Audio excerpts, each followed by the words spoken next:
नमस्ते व्यूअर्स। क्या आप भी इस बात से परेशान है कि कभी भी आप कोई स्टॉक खरीदते हो तो वो एक लंबे कंसोलिडेशन में चला जाता है instead of giving you good returns. चाहे वो स्टॉक आपके किसी ब्रोकर ने बताया हो जो एक्टिव इन्वेस्टमेंट करता है, या कोई दोस्त ने बताया हो जिसने ये बोला हो कि ये 100 से 200 होने वाला है, पर एक्चुअली थोड़े मोमेंटम के बाद फिर से डाउनफॉल आ जाता है और लंबे कंसोलिडेशन में चला जाता है वो स्टॉक।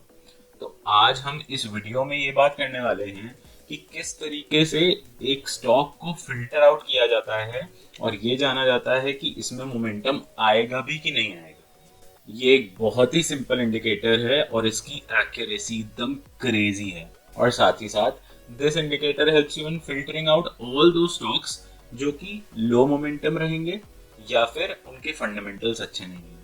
अगर ये सिंपल इंडिकेटर आपने यूज करना सीख लिया तो you will be able to show off your investment skills like a pro. My name is Akshay Gupta and this is Namaste Stocks with Akshay.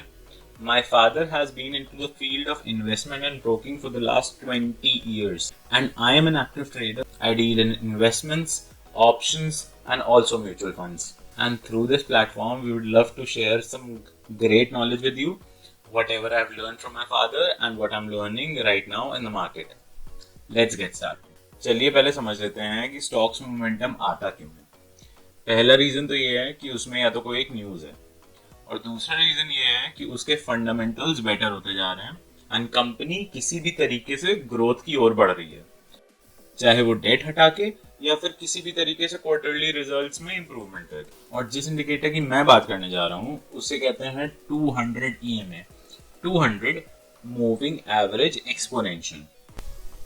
Alright guys, jumping right to trading view, let's understand कि किस तरीके से इसको apply करना है और क्या क्या करना है इसमें। इंडिकेटर्स टैब पे we are gonna write moving average. Simple, इसको सेलेक्ट करके we have to go to the settings menu. यहाँ पे एक्सपोनेंशियल मूविंग एवरेज लेंगे एंड इसकी लेंथ रहेगी 200 डेज की। वंस वी अप्लाई इट, एक क्रोकेट सी लाइन आएगी डेली टाइम फ्रेम पे। Obviously we are gonna do the analysis. अब बात करते हैं कि किसी भी स्टॉक को अगर किस तरीके से फिल्टर करना है जिससे हमें ये पता चले कि उसमें मोमेंटम रीसेंट में आने वाला है। लेट्स टॉक अबाउट रिलायंस, जो कि एक बहुत ही अच्छा फंडामेंटली स्ट्रॉन्ग स्टॉक है और यूजुअली ये तभी चलता है जब उसमें कोई न्यूज होती है। Let's see.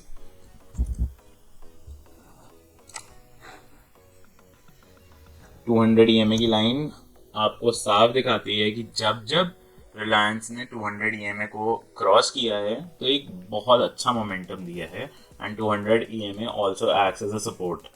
Look at the momentum once it crossed 200 EMA and look at the consolidation once it crossed the 200 EMA towards downwards.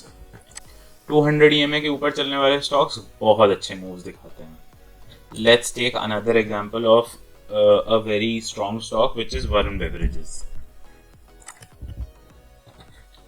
Varun beverages हमेशा 200 EMA के सपोर्ट पे रहता है और साथ ही साथ इसमें अच्छा मोमेंटम हमेशा बना रहता है, as we can see.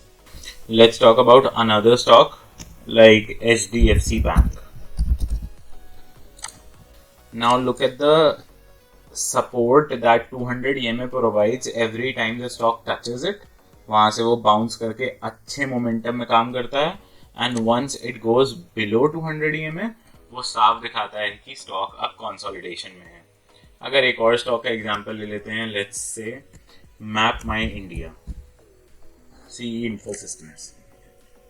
CE infosystems जितने टाइम 200 EMA के नीचे रहा, it made a big consolidation और once it took support and reclaimed its 200 EMA, उसके बाद यू नो इतना अच्छा मूव दिया है that it is a multi bagger now. Let's get back to the screen. Alright guys, तो मैं बस ये समझाना चाह रहा था कि अगर किसी स्टॉक में, चाहे वो मिड कैप हो, स्मॉल कैप हो या लार्ज कैप हो, अगर वो 200 EMA की लाइन से नीचे चल रहा है तो उसमें लंबा कंसोलिडेशन हो सकता है। Once it crosses above 200 EMA उसमें मोमेंटम आना शुरू हो जाएगा। आप किसी भी स्टॉक पे इसको लगा दो, ये इतना ब्यूटीफुली वर्क करेगा that you will be amazed by how good you have become in investment by using just this simple strategy. I hope this helps. It helps you in showing off your skill in front of all your friends कि किसी stock को खरीदने से पहले क्या best चीज है देखने के लिए, जिससे ये पता चलता है कि उसमें मोमेंटम आना है कि नहीं आना है। Do follow me for more educational content and share it with your friends जो इस समय खुद से इन्वेस्टमेंट्स करते हैं। Thank you so much.